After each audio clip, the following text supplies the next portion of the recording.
뉴욕이 지금 난리가 났습니다. 한때 연 매출 2천만 달러를 자랑하던 미슐랭 투스타 레스토랑이 한국에서 치명적인 독성을 가진 독초를 들여온 사실이 밝혀졌기 때문인데요. 이 레스토랑을 처음 찾은 뉴욕 최고의 미식가들은 이런 위험한 재료로 요리를 하는 건 용납할 수 없다며 식품위생당국에 고발하기까지 했고, 현지 SNS에서는 불매운동까지 벌어질 정도였습니다. 하지만 아무도 예상하지 못했던 반전이 벌어졌습니다. 이 독초 요리는 단 하루 만에 미국 각지에 있는 미식가들을 사로잡았고, 이제는 3개월을 기다려도 예약조차 하기 힘든 뉴욕의 맛집이 되어버린 건데요. 심지어 망하는 식당을 조롱하기로 유명한 300만 유튜버마저 20년 동안 먹어본 요리 중 최고의 맛이라며 무릎을 꿇었다고 합니다. 그렇다면 도대체 한국의 어떤 독초이기에 미국 최고의 미식가들을 이렇게 열광시킬 수 있었던 건지 함께 알아보러 가실까요? 안녕하세요. 저는 뉴욕에서 미슐랭 투스타 레스토랑을 운영하고 있는 에단 스미스입니다. 매일 아침 저는 레스토랑의 예약 현황을 확인하는 습관이 있어요. 하지만 그날은 조금 달랐죠. 눈앞의 숫자들이 마치 블랙홀처럼 저를 집어삼킬 것만 같았거든요.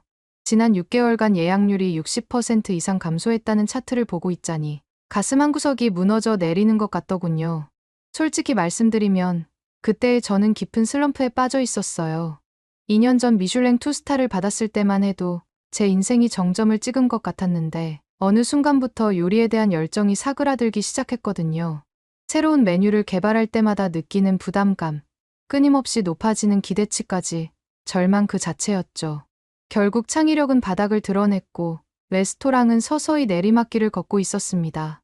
그날도 여느 때처럼 한숨을 쉬며 사무실에 앉아 있는데 제 여자친구 엘레나가 문을 살짝 열고 들어왔어요. 그녀는 평소와 달리 특별히 들뜬 표정이었죠. 엘레나는 케이팝과 한국 문화에 빠져있는 열혈 팬이에요. 처음엔 그저 엘레나가 그렇게 빠져있는 걸 별 대수롭지 않게 여겼지만 그날 그녀가 들고 온 제안이 제 인생을 완전히 바꿔놓게 될 줄은 꿈에도 몰랐죠. 에단, 우리 한국 여행 어때? 넌 새로운 걸 개발하기 위해 새로운 것들을 볼 필요가 있고 난 늘 가보고 싶었잖아. 엘레나의 말에 처음엔 고개를 저었어요. 하지만 그녀는 포기하지 않았죠. 내가 얼마나 힘들어하는지 알아. 잠시 이곳을 벗어나 머리를 비우는 게 좋을 것 같아. 게다가 한국의 음식 문화는 이미 세계적으로도 유명해. 분명 내게 새로운 영감을 줄 거야. 사실 그 순간에도 여전히 회의적이었어요. 하지만 매일 아침 레스토랑 매출 현황을 보며 한숨 쉬는 것보다는 나을 것 같았죠. 결국 레스토랑을 2주간 임시 휴업하기로 결정했어요. 어차피 예약도 많지 않았으니까요. 서울에 도착한 첫날, 엘레나는 전통 한식 레스토랑으로 저를 데려갔어요. 그곳에서 처음 마주한 것이 바로 청국장이었죠. 첫 순간 그 향이 코를 강하게 찔렀어요. 20년 넘게 프랑스 요리를 해온 제게는 너무나 낯선 냄새였죠. 한 숟갈을 들었는데도 한참을 망설였던 기억이 나요. 하지만 엘레나의 끈질긴 권유로 결국 한 입을 먹게 됐는데 그 순간 완전히 충격에 빠졌어요. 코를 찔렀던 그 강렬한 향이 입안에서는 깊은 감칠맛으로 변하는 거예요. 마치 오래된 프랑스 치즈처럼 깊이 있는 풍미가 혀끝을 감쌌죠. 놀라움을 감출 수가 없었어요. 이런 맛은 처음이었거든요. 정신을 차려보니 그릇이 비어있더군요. 발효 음식이 가진 이런 매력은 저에게 완전히 새로웠어요. 처음에 강렬한 인상이 오히려 뒤에 나올 깊은 맛을 위한 배경이었다는 걸 깨달았죠. 그때 처음으로 내가 한국에서 요리의 새로운 세계를 발견할 수도 있겠구나 하는 희망이 생겼어요. 다음 날 아침, 갑자기 엘레나가 짐 챙겨 우리 어디 좀 가봐야 해라고 하더군요. 미리 계획해둔 게 있다면서 저를 차에 태웠어요. 처음에는 서울 시내인 줄 알았는데 차가 계속 달리다 보니 고층 빌딩들이 점점 멀어지고 울창한 산들이 눈앞에 나타나기 시작했어요. 도대체 어디로 가는 거야? 제가 물었지만 엘레나는 그저 미소만 지을 뿐이었죠. 구불구불한 산길을 한참 올라가다 보니 어느새 차가 멈췄어요. 눈앞에는 고즈넉한 절이 있었죠. 여기가 어디야? 우리가 여기서 뭘 한다는 거야? 당황한 제 물음에 엘레나는 환하게 웃으며 대답했어요. 템플 스테이. 내가 미리 예약해뒀어. 처음 듣는 말이라 다시 물었죠. 그게 뭔데? 엘레나의 설명으로는 절에서 스님들의 일상을 체험하면서 마음의 평화를 찾는 프로그램이라고 하더군요. 순간 머리가 지끈거렸어요. 잠깐만. 그러니까 우리가 절에서 스님처럼 생활한다고. 사서 고생하자는 거야? 난 휴식이 필요한 거지. 수행이 필요한 게 아니라고. 바로 그때였어요. 절의 문이 열리며 한 스님이 나오셨는데 놀랍게도 유창한 영어로 저희를 반갑게 맞아주시는 거예요. 온화한 미소를 띤 스님의 모습에 왠지 모르게 마음이 편안해졌어요. 그렇게 저는 엘레나와 함께 얼떨결에 템플스테이의 첫걸음을 내딛게 됐죠. 그렇게 여러 일정을 마친 후 식사 시간이 되었는데 저는 충격을 받을 수밖에 없었습니다. 반찬들을 살펴보던 중 갑자기 갈색빛을 띤 나물이라고 하는 반찬이 눈에 들어왔거든요. 그걸 보고 저도 모르게 소리를 질렀고 순간 식당 안에 고요함이 깨지면서 모든 시선이 저를 향하더군요. 사실 그때 제가 소리를 지를 수밖에 없었던 이유가 있었습니다. 어렸을 때 할아버지 서재의 독초 도감에서 봤던 그 식물과 똑같아 보였거든요.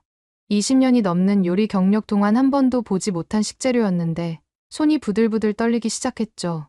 게다가 주변을 둘러보니 모두들 그 반찬을 너무나 자연스럽게 드시고 계신 거 아니겠어요? 독초를 이렇게 당연히 먹다니. 이건 정말 위험한 상황 아닌가? 그때였어요. 제 맞은편에 앉아 계시던 스님이 저를 빤히 쳐다보시더니 살짝 미소를 지으며 잠깐 나와보시죠라고 말씀하시는 거예요. 그 순간 심장이 쿵하고 내려앉았어요. 혹시 내가 소리를 질러서 크게 혼나는 건 아닐까? 스님을 따라 식당을 나서자 어둠이 내린 절 뒷길로 발걸음을 옮기게 됐어요. 달빛만이 비치는 으슥한 길을 걸으면서 불안감은 더욱 커져갔죠. 이렇게 으슥한 곳으로 날 데려가서 대체 무슨 일을 하려는 거지? 걸음을 멈추려는 찰나 스님이 어떤 건물의 문을 여셨어요. 그 순간 밝은 불빛이 쏟아져 나왔고 눈앞에 펼쳐진 것은 깔끔하게 정돈된 사찰 주방이었어요. 요리를 담당하시는 다른 스님이 따뜻한 미소를 지으며 서 계셨죠. 저를 이끌어준 스님이 요리를 담당하시던 스님께 무언가 설명을 하더니 요리 과정을 직접 보여주겠다고 하시더군요. 고사리를 끓이고 물에 불리고 우려내는 과정을 통해 독성이 완전히 제거되는 과정을 하나하나 들을 수 있었죠. 음식은 자연이 주는 선물이에요. 조리는 자연과 조화를 배우는 과정이죠. 한결 마음이 놓인 저는 용기를 내어 제 이야기를 털어놓기 시작했어요. 사실 저는 뉴욕에서 꽤 유명한 셰프였어요. 하지만 지금은 레스토랑이 폐업 위기에 처했고 더 이상 새로운 아이디어도 떠오르지 않아요. 앞이 너무 막막할 따름입니다. 스님은 잠시 침묵하시더니 잔잔한 목소리로 말씀하셨어요. 돌이킬 수 없는 것에 슬퍼하기보다는 지금 만들 수 있는 변화를 바라보세요. 그 한마디가 제 마음 깊숙이 파고들었어요. 정말 그렇네요. 자꾸만 과거를 붙잡고 있었는데 뭔가 다시 해볼 수 있을 것 같은 기분이에요. 더 놀라웠던 건 그 다음이었어요.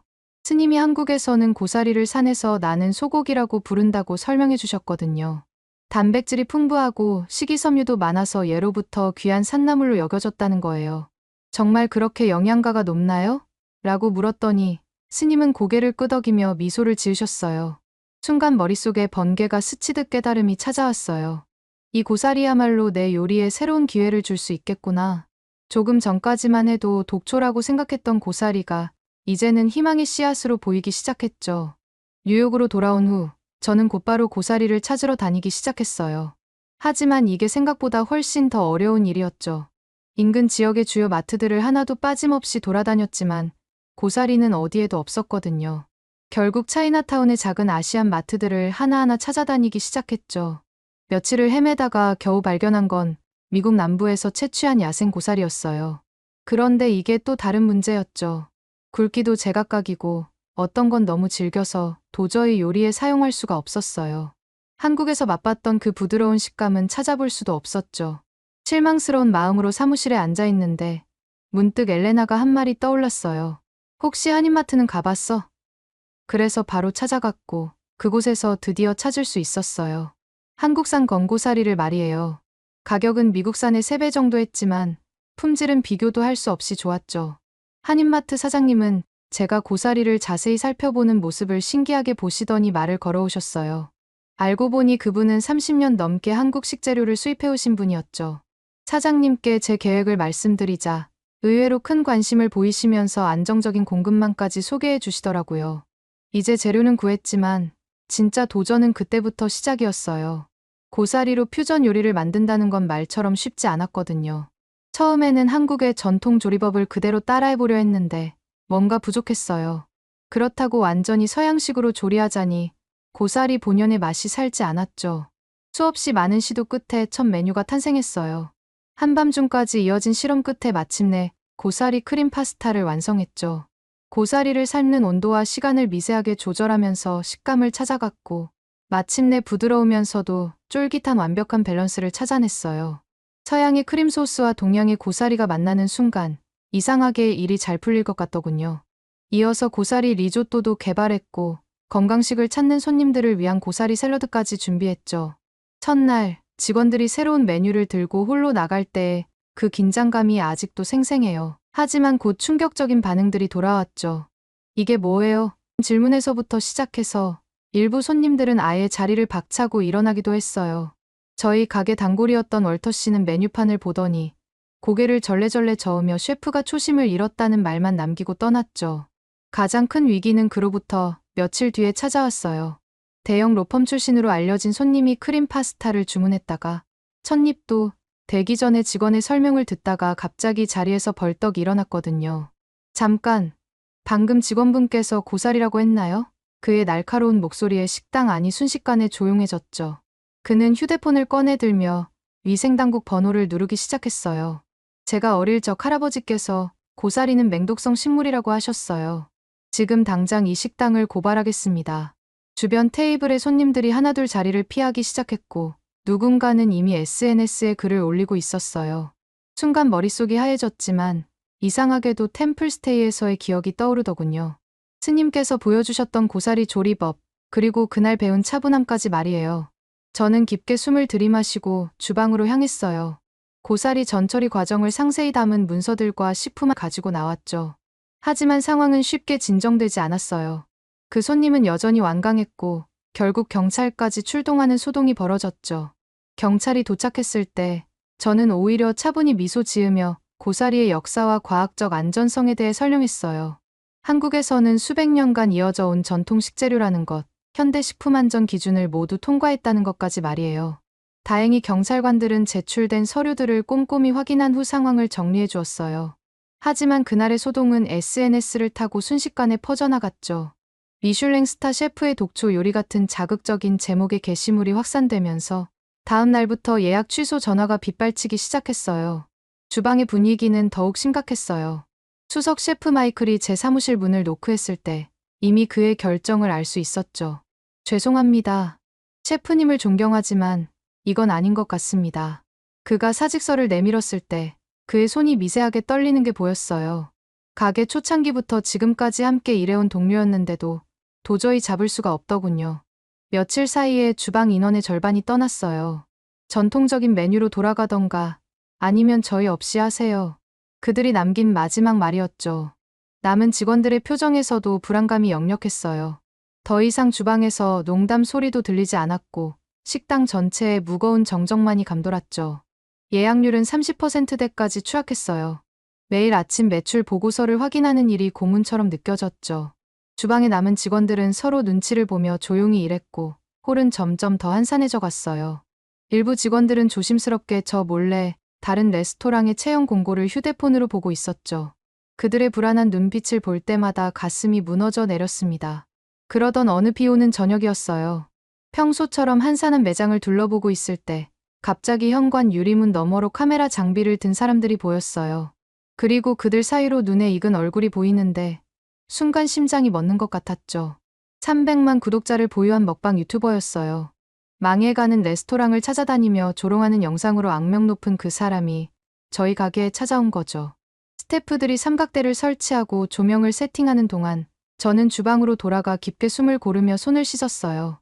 손끝이 미세하게 떨리는 걸 느낄 수 있었죠. 주방 직원들의 표정에서도 긴장감이 역력했어요. 저희 모두 알고 있었으니까요. 이 방송이 저희 레스토랑의 마지막 날이 될 수도 있다는 걸 말이에요. 홀로 나가보니 이미 라이브 방송이 시작된 후였어요. 그의 카메라는 빈 테이블들을 천천히 훑어가고 있었고 실시간 채팅창에는 악의적인 댓글들이 폭포수처럼 쏟아지고 있었죠. 채팅창에 올라오는 댓글 하나하나가 날카로운 칼날처럼 가슴을 파고들었어요. 메뉴판을 넘기던 유튜버의 손가락이 고사리라는 글자에서 멈췄을 때 마치 시간이 멈춘 것 같더군요. 그의 입꼬리가 비웃듯 올라가는 것이 보였어요. 실시간 채팅창은 더욱 시끄러워졌고 시청자 수는 계속해서 치솟는 게 보였죠. 첫 번째로 고사리 크림 파스타가 나왔을 때 그 유튜버는 의도적으로 과장된 표정을 지으며 포크를 집어들더군요. 하지만 찻입을 먹는 순간 그의 눈빛이 미세하게 흔들렸어요. 쫄깃한 식감에 놀란 듯 그는 포크로 고사리를 집어들어 자세히 들여다봤어요. 그의 표정이 순간순간 변하는 게 보였죠. 의심, 놀라움, 그리고 점차 흥미로 바뀌어가는 것까지 말이에요. 카메라를 향해 고사리를 보여주던 그의 손이 미세하게 떨리고 있었습니다. 실시간 채팅의 톤이 조금씩 달라지기 시작했어요. 표정이 왜 저래요? 뭔가 반전이 있나? 뭔가 분위기가 이상한데요? 혹시 진짜 맛있는 거 아니에요? 시청자들도 그의 달라진 반응을 감지한 것 같았죠. 고사리 리조또까지 나왔을 때는 이미 유튜버의 태도가 완전히 바뀌어 있었어요. 진지한 표정으로 음식을 음미하더니 갑자기 셰프를 찾기 시작했죠. 셰프님, 잠깐 나와주시겠어요? 그 순간 제 심장은 다시 한번 멎는 것 같았어요. 하지만 이번에는 다른 의미에서였죠. 이거 정말 대단하네요. 그의 목소리에서 진심이 느껴졌어요. 고기 없이 어떻게 이런 식감과 풍미를 만들어내셨어요? 제가 지금까지 200개가 넘는 레스토랑을 다녀봤지만 이런 경험은 처음이에요.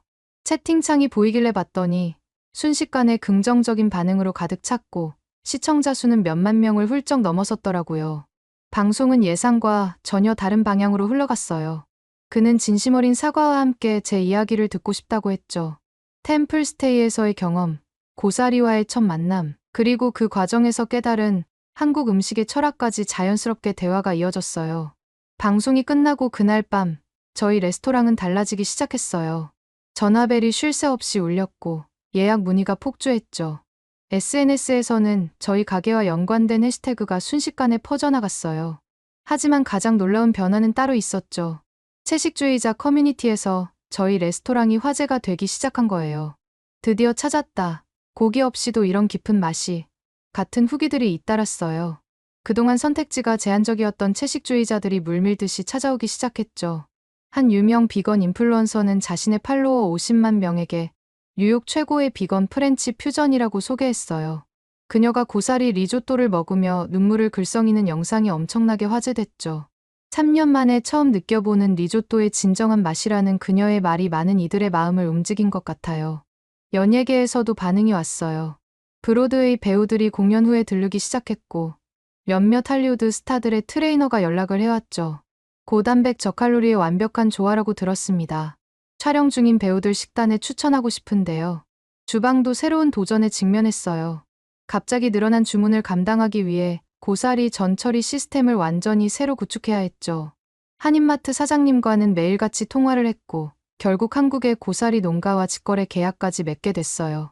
이제 뉴욕에서 제일 큰 고사리 거래처가 되시겠네요 라며 사장님이 웃으시더군요. 그러던 어느 날 아침이었어요. 평소처럼 리뷰들을 확인하는데 유독 눈에 들어오는 글이 있었어요. 사장님께 꼭 하고 싶은 말이 있습니다로 시작하는 긴 리뷰였죠. 별점도 없이 올라온 그 글을 보는 순간 가슴이 두근거리는 걸 느꼈습니다. 리뷰는 7살 딸아이와 함께 방문했던 손님의 이야기였어요. 7살 딸아이와 함께 오는 손님이라는 문장을 보자마자 저는 매주 2번씩 항상 조용한 구석자리에 위치한 같은 자리에 앉아있던 가족이 생각났습니다. 야위어 보이던 아이 때문에 인상 깊었던 손님이었거든요. 그 손님을 생각하니 리뷰를 읽어내려가는 동안 제 손이 점점 떨리기 시작했어요. 알고 보니 그 아이는 심방 중격 결손증을 앓고 있었다고 하더군요. 선천성 심장병 때문에 고기는 물론이고 기름진 음식을 전혀 먹을 수 없었다고 했어요. 단백질 부족으로 또래보다 키도 작고 쉽게 지쳐했다는데 처음 저희 레스토랑에서 처음으로 식사를 완전히 비웠다고 하더라고요. 아이가 싹싹 비운 빈 그릇을 보면서 집에서 얼마나 울었는지 모르겠다고 너무 감사하다고 작성되어 있었어요. 그 뒤로는 매주 최소 2번씩은 방문하고 있다고 했어요. 리뷰를 읽으면서 가장 인상적이었던 건 그 아이의 주치의가 했다는 말이었어요. 진료 때 우연히 고사리 이야기가 나왔는데 의사가 자리에서 벌떡 일어났대요. 잠깐만요. 고사리라고요? 그러더니 컴퓨터로 연구 자료들을 찾아 보여주기 시작했다네요. 의사는 갑자기 흥분된 목소리로 설명했다더군요. 고사리의 칼륨 성분이 나트륨 배출을 촉진시켜 심장 부담을 크게 줄여줍니다. 항산화 물질도 풍부해서 염증 완화에도 효과적이고요. 아이의 최근 검사 결과를 보여주며 더욱 놀라워했다고 해요. 혈중 콜레스테롤 수치가 정상으로 돌아왔어요. 심장 박동도 훨씬 안정적이에요. 게다가 헤모글로빈 수치도 많이 좋아졌고, 이건 정말 놀라운 변화예요. 많은 미국인들은 고사리에 독이 들어있다고 오해를 하는데, 사실은 고기보다도 더 건강한 식품입니다. 의사는 이어서 계속해서 설명했대요. 성장기 아이에게 꼭 필요한 철분, 칼슘, 비타민이 모두 들어있는 데다 소화도 잘 되니까 앞으로도 이렇게 자주 먹이면 좋을 것 같아요.